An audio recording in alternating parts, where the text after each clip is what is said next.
मैं खड़ा हूं, मैं पसीने से लथपथ हूं, तो आपकी क्या स्थिति होगी मैं इस बात को समझ सकता हूं।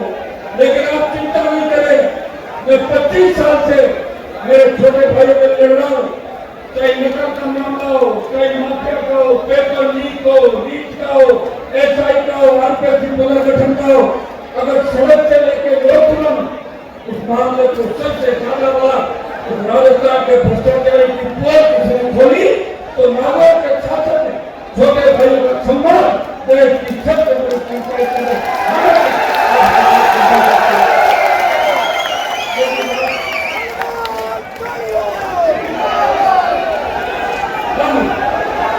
आगे मांग करें किसी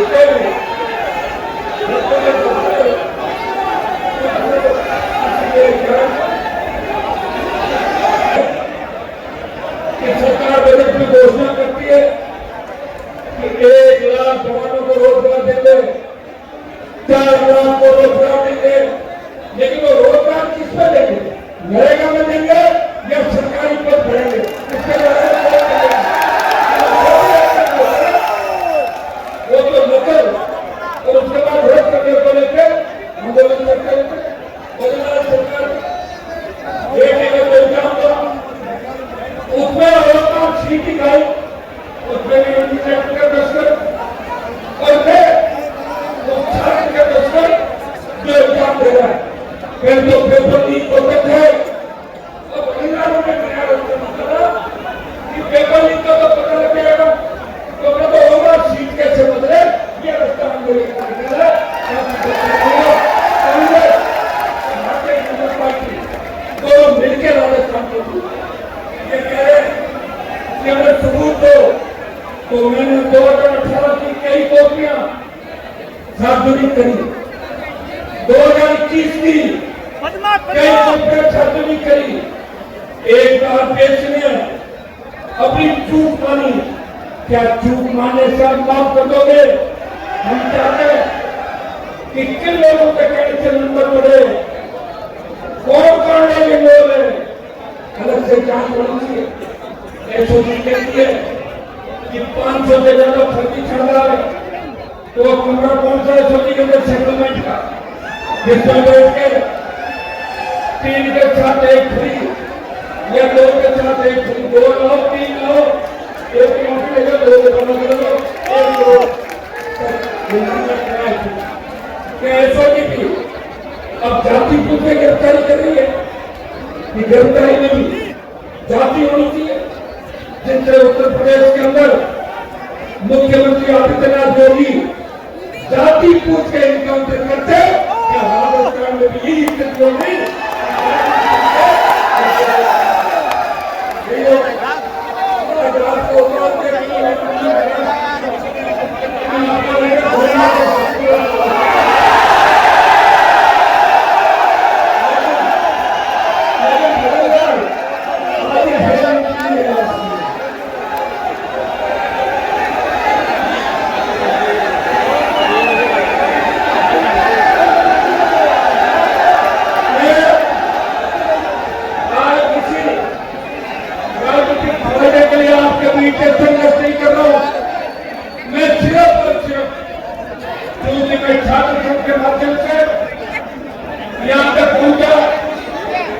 मैं आपकी पीड़ा नहीं देख सकता।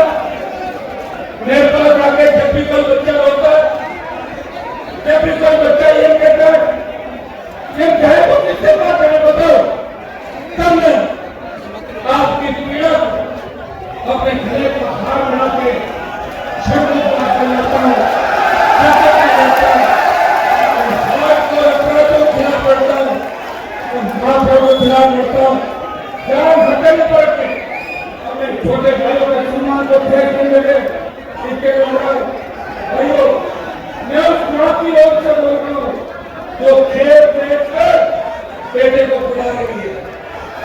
मैं उस परिवार की ओर से बोल रहा हूँ जो भूखे पे कोठी में बैठता है फिर भी हार नहीं मानता और सरकार को टीका लेकर जाता है।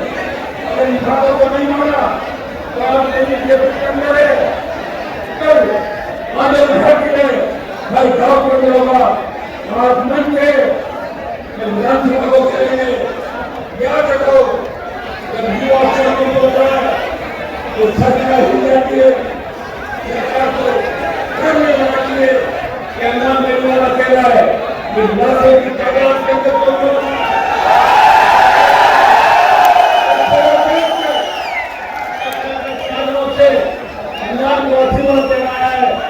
तो अगर कल चुनाव हो तो कल इतना वोट होते कि दोनों पार्टियां बहुत पीछे रह जाएगी। इसी मैदान से मैंने पार्टी बनाई थी और हमारा सिंबल एक हो गया था। जब मेरा भाषण हो रहा था उस तक सिंबल मिला और जैसे ही चुनाव के सिंबल की घोषणा हुई तब आपने वोटर देना के लिए कहा था कि सब भाइयों उस वक्त भी अगर मुझे सत्ता में होता तो गहलोत और पायलट दोनों मिनट से मांग रहे थे कि आरएमपी के 3 इकाई समझ लो। तब मैंने एक बात कही थी कि अगर 3 इकाई सचिन पायलट को सीएम बनाए तो आरएमपी के 3 इकाई को कांग्रेस को दे सकता हूं। पहले हमला मतलब पूरी बात सुना क्योंकि दूजा भी तेजाजी की जय बोलते और जाट भी तेजाजी की जय बोलते हम भाई। ये बात सत्ता के खिलाफ है। जब मैं केविन संग्राम के बीच आया मुझे याद है झारखंड चुनाव को लेकर मेरे छोटे भाई यूनिवर्सिटी में धरने पर बैठे थे, मुंह कटान पर थे, कोई उनकी सुन नहीं ले रहा था। मुझे बड़ी चिंता हुई, मैं उनके बीच गया और उन्होंने उस आंदोलन को मेरे गले में डाल दिया। क्या आप समझो, मैं 1 महीने तक घूमता रहा और जब मैंने रैली करी तो आंदोलन की हवा निकल गया स्टेडियम के अंदर और छात्र को 1000 आए कार्यकर्ता है वो तो इंद्र भगवान ने हमारी इज्जत रखी, इतनी बरसात हो गई तो फोटो शूट अच्छा हो गया उसमें ताकि छात्रा को हवा निकले। लेकिन फिर भी मैं हमेशा काम करता हूँ कि प्रदेश के अंदर शासन चुनाव कराना आवश्यक है, शासन चुनाव होने चाहिए। मैंने रायपुर के अंदर राजस्थान के शासन चुनाव का मामला उठाया। शायद पहली बार कोई सांसद राजस्थान में शासन चुनाव कराने के बाद लोकसभा में सकता है राज्य का विषय।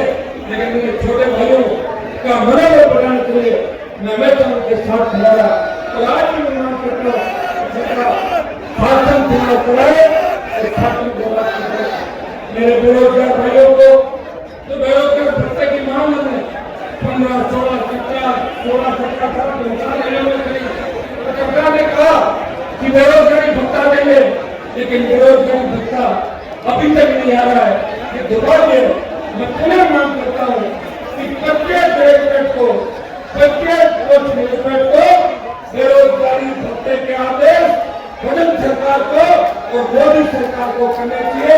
मैं दूसरी बात करता हूँ कि जो 4 लाख खाली पद प्रदेश के अंदर एक साथ 4 लाख खाली पद भरे करेंगे, जारी करें और जितने भी सुविधा देंगे हमारे छोटे भाई बहने लोग 500 रुपए, 600 रुपए, 400 रुपए रोज में नौकरी कर रहे हैं और 15, 20 साल हो गए नौकरी करते हुए। उन तमाम भाइयों की बहनों की बातों को गंभीरता से लेते हुए उन सबको नियमित किया जाए। नियमित आदेश बंगाल सरकार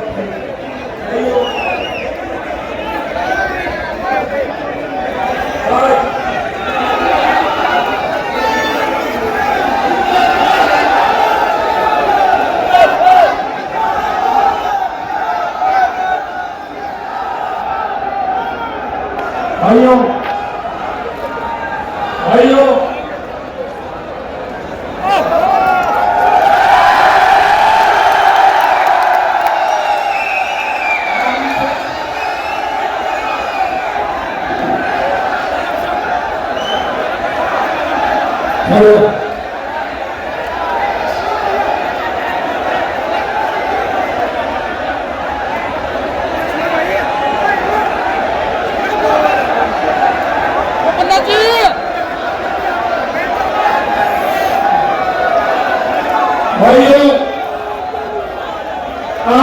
आपने जो मुझे ताकत दी है,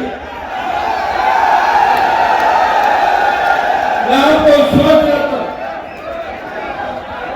कि आने वाले दिनों के अंदर इस राजस्थान के जितने भी जिला मुख्यालय, जितने भी जिले, वहां मैं इसकी तारीख का ऐलान भी कर दूंगा।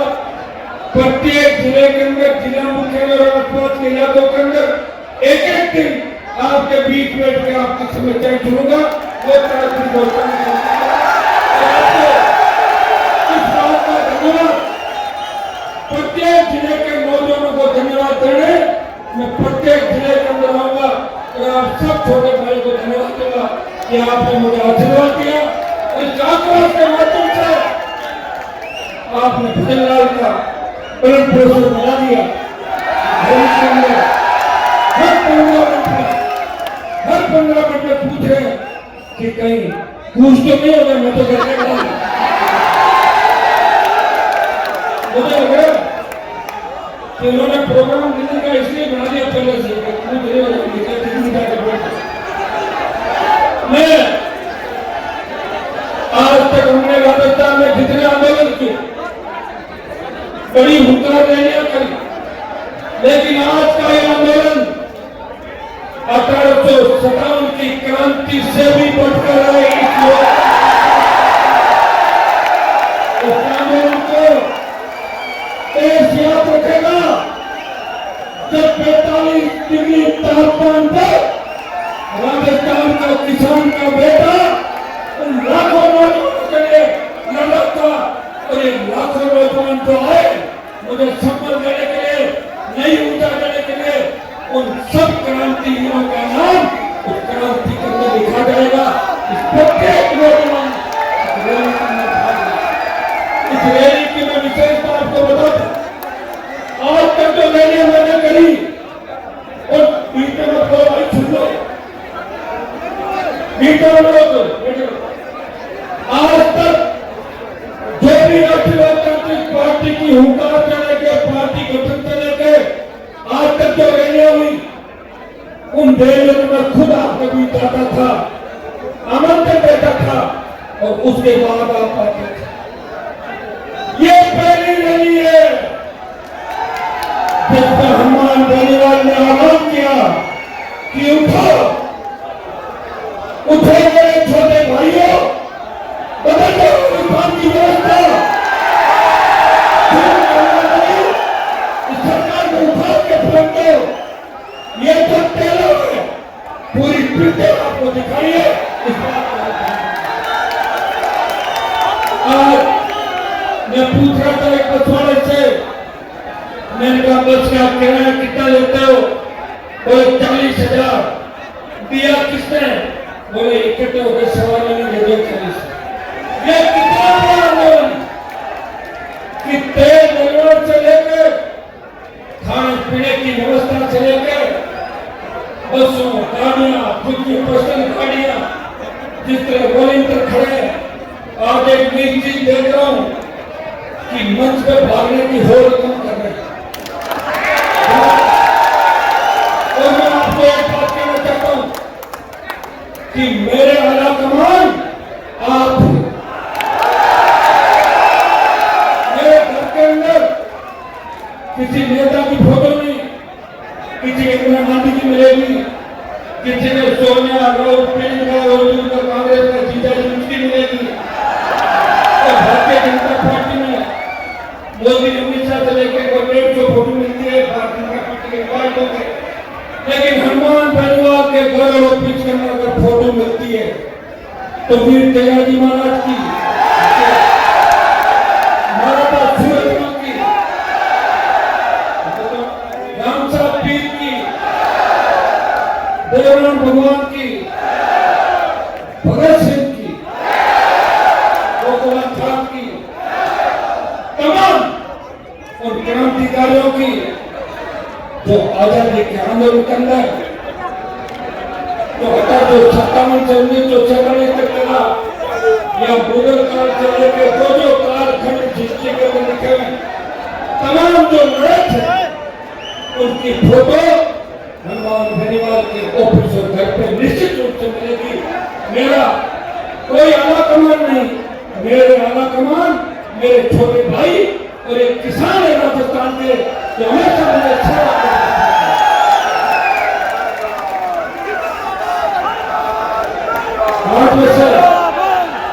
मत तो ठीक है,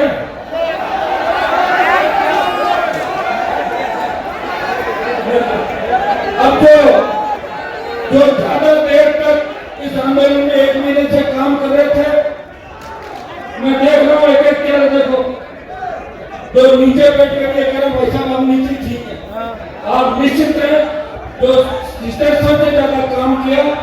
जब हमारी पार्टी के संगठन की सूची निकलेगी तो आपको सबसे ज्यादा वही व्यक्ति आएंगे जो सबसे ज्यादा तरह के काम करें, क्योंकि आज कोई राजनीतिक रैली नहीं है, ये आपके सम्मान की रैली है। मेरे कुछ नेताओं ने कहा कि कहा ऐसे बच्चे बच्चे क्यों खराब हो जाएगा, धूप से आपका रंग भी काला पड़ जाएगा, नहीं तो मैं तो कई नेता एक से नहीं आता, गर्मी बहुत है, बरसात का मौसम अगले आ जाए, और यह 28 का जब चुनाव होगा तो 27 लास्ट से लेकर 28 के बीच घूमेंगे मुख्यमंत्री बनने की। कांग्रेस तो भारतीय जनता पार्टी ने तो अलग अलग नारा दिए। कांग्रेस का नारा खाओ और खाने दो, और बीजेपी का नारा खाओ और गुर्राओ। एक सांपनाथ है, दूसरा नागनाथ। भाइयों, मैं आमंत्रित मैंने किया था वो नेताओं को, मैंने कहा आओ मेरा साथ दो, और लाखों लोग ने बैठे क्यों नहीं आ रहे वहां, तो मामला उठाए उठा के कौन हो गए, मेरे गले में मान दिया सारा, और मैं लड़ रहा हूं, ये आंदोलन खत्म नहीं होगा। मैं सिर्फ देखना चाहता था कि जिन धरती पुत्रों में मैं लड़ रहा हूं, जिन किसान के बेटे बेटों में लड़ रहा हूं, आखिर वो मेरी आवाज पे कितनी तादाद में पहुंचते ये मैं देखना चाहता हूं। मुझे पूरा भरोसा हो गया कि मुझे कितना भी लड़ना पड़े मैं लड़ूंगा, आपको सम्मान दिलाऊंगा, इस राजस्थान को सम्मान दिलाऊंगा। तो भ्रष्टाचार और अपराध का कर राजस्थान के माथे पर लिखा है, जिस तरह हमारी बहन बेटी अगला नारी की जो चीख पुकार राजस्थान से निकलती है, मैं विश्वास दिलाता हूँ तो माफियाओं को छुपने को जगह नहीं होगी, वो बिलों में घुस जाएंगे। ऐसा राजस्थान आने वाले समय में आप हिम्मत रखें, हौसला रखें। आपको गुस्सा बहुत आता है, मेरे को तो कम आता है गुस्सा,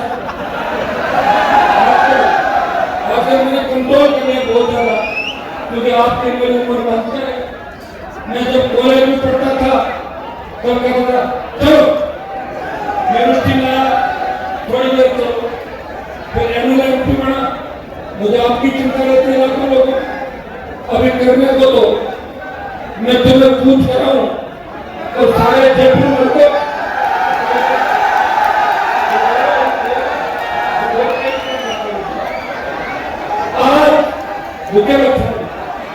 आज गर्मी ज्यादा है और गर्मी में भी आप और घबराहट ला रहे हो। आक्रोश इसका नाम दिया, आक्रोश रैली।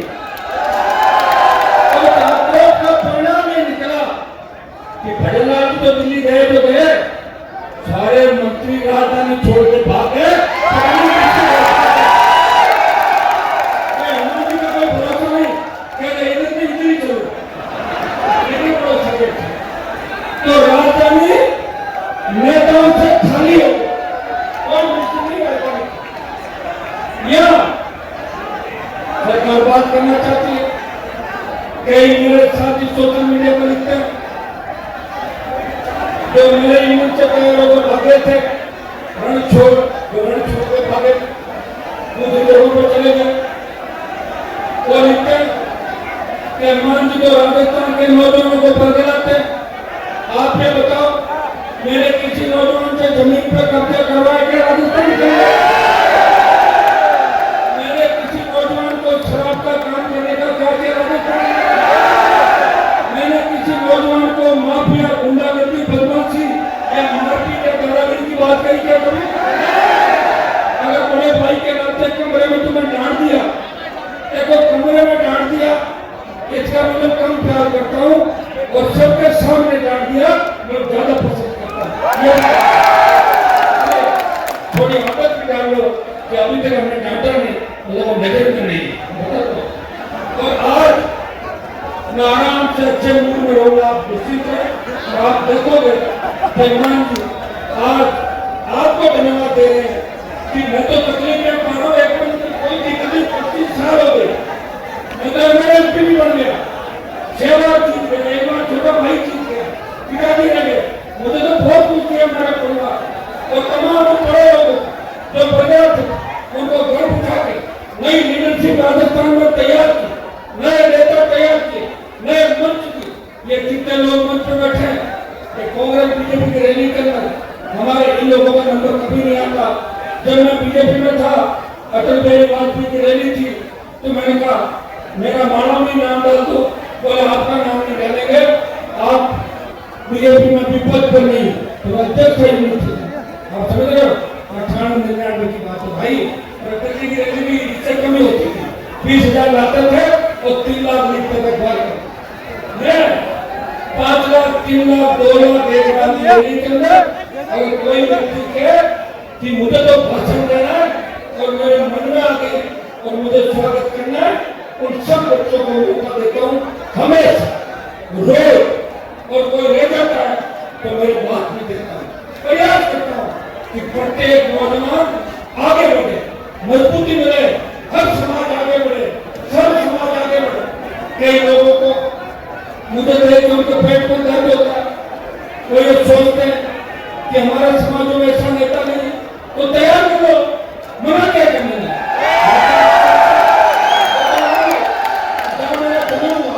उसी समाज का रहूंगा, लेकिन समाज के साथ साथ जाट, गुजर, यादव, मीणा, मेघवाल, मुस्लिम, माली, तमाम सब समाज को साथ लेकर हनुमान परिवार हमेशा लोकसभा में ने बोला कि हाईकोर्ट के जज होने चाहिए, जाट, गुजर, मीणा, यादव, माली, मेघवाल, मुस्लिम, ये बात बोल सकते नहीं बोलते, वो खुद के समाज की बात करते हैं, सोशल मीडिया पे बात करते हैं और ऐसा नारा देते हैं जिससे जातीय जय बोले राजस्थान में जब भी जातिवाद चरम सीमा पर था, तब जाट राजपूताओं के सामने में हनुमान बेनीवाल बीच में गया और लड़ने से रोक दिया।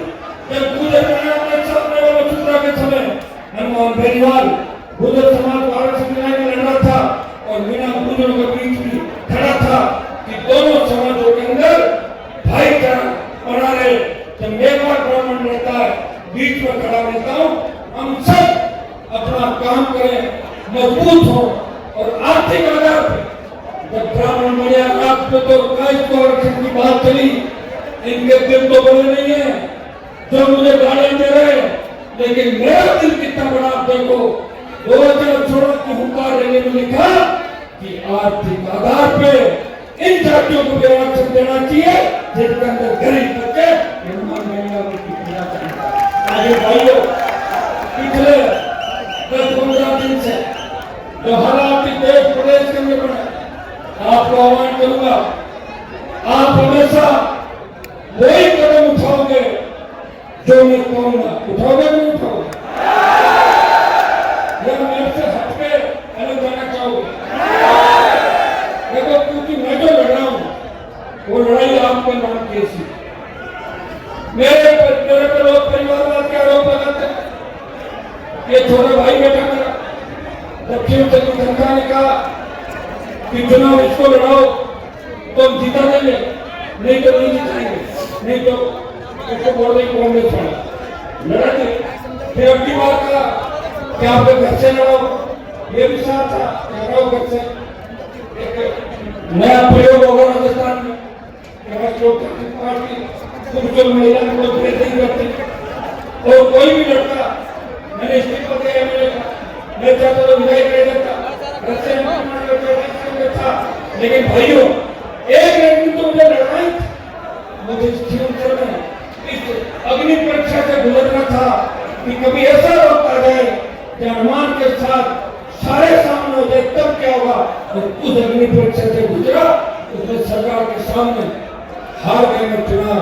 मुझे इस बात का दुख नहीं है, दुख इस बात का है 1 लाख हमारे 65,000 शेड्यूल, 15,000 मुस्लिम और 20,000 हमारे वोट समर्थक वोट, 2 लाख वोट को 80,000 वोट वाले दूसरे लोग सीट जीत के चले गए।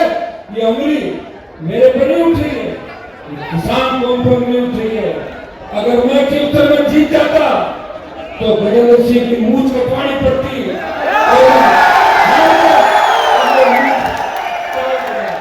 मैंने कहा भी दिया, ये कहीं कमजोरी नहीं थी हमारे घोड़े वाले लोगों की। एक गांव के अंदर मुझे कहा, मैंने कहा आखिर तुमने मुझे वोट क्यों नहीं किया?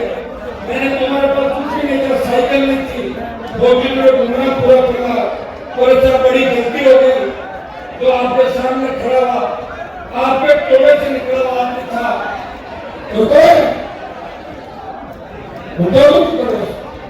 तो मैंने कहा उसमें आपने क्या अंतर देखा कि मेरे यहाँ से निकले हुए को वोट दे दिया? कैसा आप तो कम मिलते हो, जब कोई जानवरों का काम करना होता, गाय भैंस खराब हो जाती है तो ठीक नहीं देता। मैं ये कहा कि मैं गाय भैंस का और जानवरों का झाड़ा जंतर भोपाली बनाओ, मेरे को भोपाली बनाओ, बड़ा नेता बनाओ। इसलिए हमने तो भोपाली को वोट दे दी। चलो कोई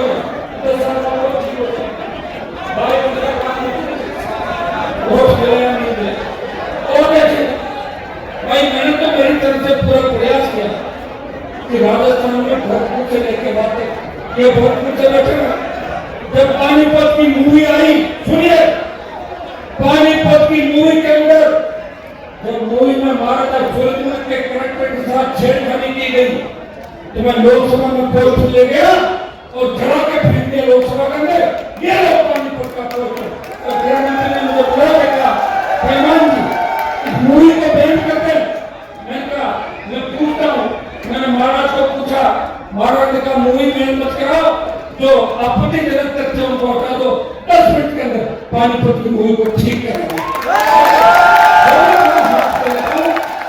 उसको पूरा करता हूँ, आधा कभी नहीं रखता, ये मेरी आदत है। और ये काम भी पूरा करूँ, लेकिन ये काम क्या है? ऐसा ही भर्ती रद्द करवाने का, जिसे वो चोर मुझे लफड़े पकड़े गए, नहीं तो 30 साल तक तुम्हें ठगेंगे, 30 साल तक बंदूक के नोट को दादागिरी करेंगे। तो फर्जी वाले चाहे वो किसी इनकम भी कहते हैं, उनको पता है कि उनको बचाने वाले उनके बाप दूसरे मिल जाएंगे, कोई इस बात का ध्यान रखना। इस आरपीएससी करने जो गंदगी फैली है, इस गंदगी को भी हटाएंगे। अभी आंदोलन से रुकना नहीं है। किसान आंदोलन का नेतृत्व पंजाब ने किया था और पंजाब से आंदोलन उठा, हरियाणा, दिल्ली, उत्तर प्रदेश की धरती पर आया तो राजस्थान में आंदोलन नहीं था। इन किसान नेताओं ने मुझे कहा, हनुमान जी आप मोदी के साथ हो, सत्ता छोड़ दो, किसान कौन आपको इतिहास में याद रखेगी। मैंने 1 मिनट नहीं कमाया और मोदी की सत्ता को ठोकर मार के शाहजहांपुर बॉर्डर पर जाके देश में संदेश दिया, मैं उसी कौम से आता हूँ, मेरा डीएनए तो बॉर्डर पर स्वागत देते हैं 700 से ज्यादा लोग, और मेरा डीएनए है, मैं सत्ता में नहीं रह सकता, मैं सड़क पर जाऊंगा, मेरे भाई का ये लेकिन भाई अब राजनीति राजस्थान में लड़ा के कम है। राजस्थान में तो 6 साल में नई पार्टी नहीं, एक बार कांग्रेस को वोट डालते हैं, बीजेपी को वोट डालते हैं। मैं पुरानी लड़ाई की बात नहीं करता, जहां महाराजा सूरजमल की लड़ाई लड़ी, राणा प्रताप ने लड़ाई लड़ी, लेकिन मैं राजनीतिक लड़ाई की बात कर रहा हूँ। कोई योद्धा राजस्थान में लड़ता हुआ नहीं दिखेगा, और दिखेगा तो साल 2 साल का दिखेगा और तीसरी साल में पार्टी में घुस जाएगा, किसी का पल्लू पकड़ लेगा जाके। ये इस्तेमाल सामने की।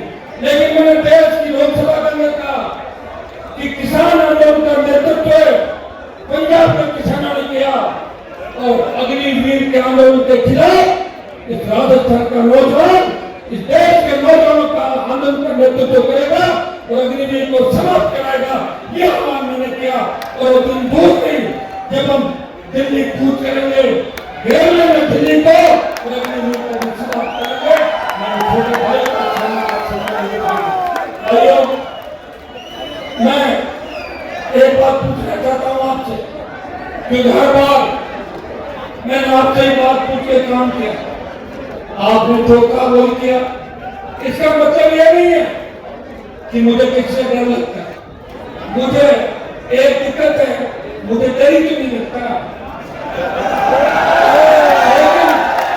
लेकिन मुझे इसका भी ध्यान रखना पड़ेगा कि ऐसी हुंकार ललकार या किधर भी कूच करें, ये तो बच्चे हैं, गर्मी ज्यादा है, आपका तो टारगेट सीधा पुलिस रहती है, पुलिस को देखते उनके पीछे भागते हो। जिस तरह सांड लाल रुमाल को देख कर भागता है, उसी तरह आप पुलिस के पीछे भागते हैं।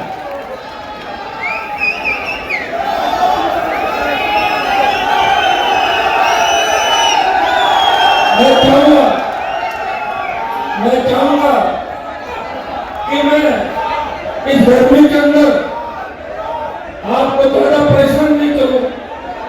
एक बार सरकार की तरफ से कोई संदेश आया तो बात करनी चाहिए नहीं करनी चाहिए,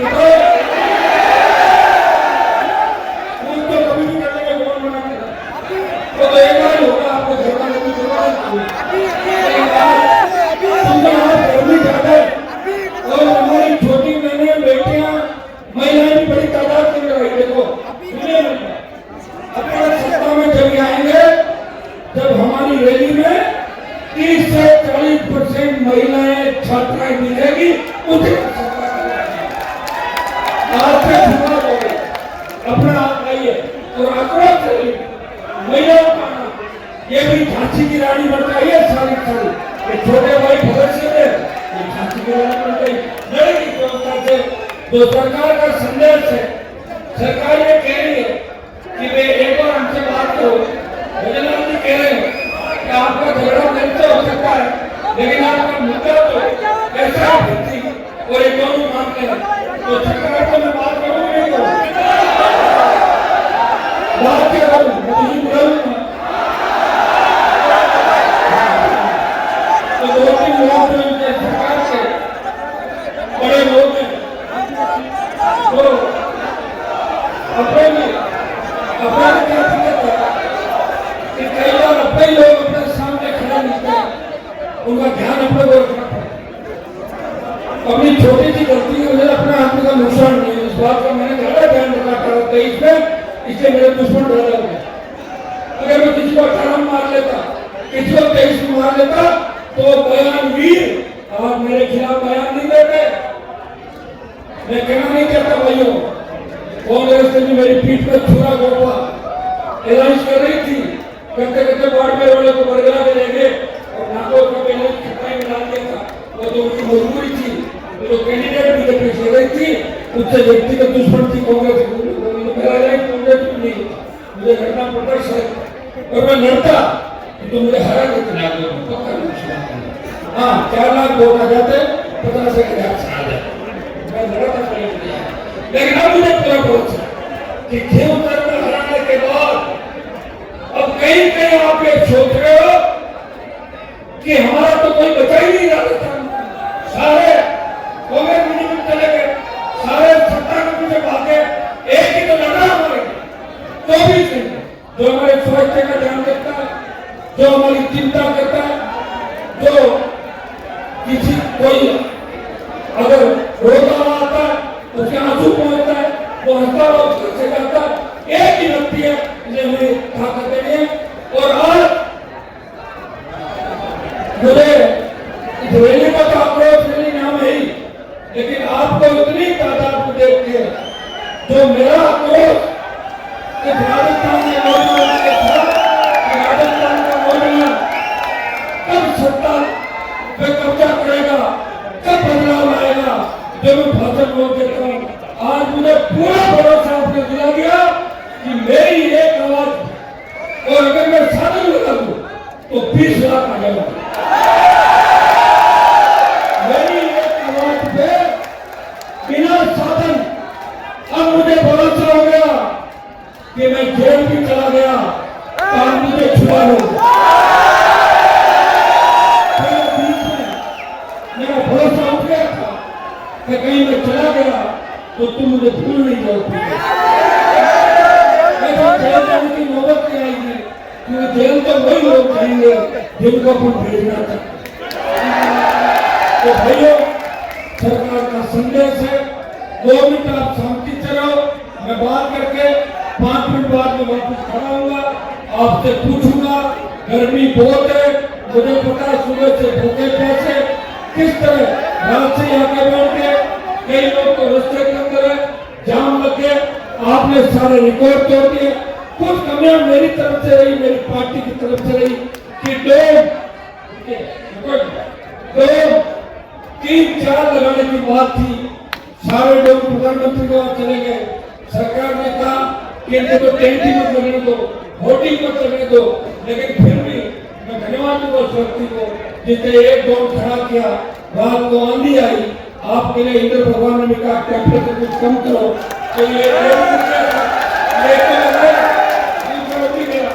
बाकी आगे से मैं ध्यान रखूंगा। मुझे पता भी तो नहीं था, मैंने कहा कि छात्र चुनाव की तरह हवा नहीं निकाल दो इसमें, लेकिन मुझे पूरा जोश और विश्वास है कि मैं जब भी आगे कोई कार्यक्रम करूंगा, जहां भी करूंगा, पूरी व्यवस्थाएं चाक चौबंद होगी जिसमें आपको परेशान होने की आवश्यकता नहीं पड़े। 11 बजे से लगातार 10 बजे से 6 घंटे तब की धूप के अंदर आप बैठे और आपने संदेश दे दिया कि वीर तेजा जी के बाद राजस्थान पे कब्जा करने के बाद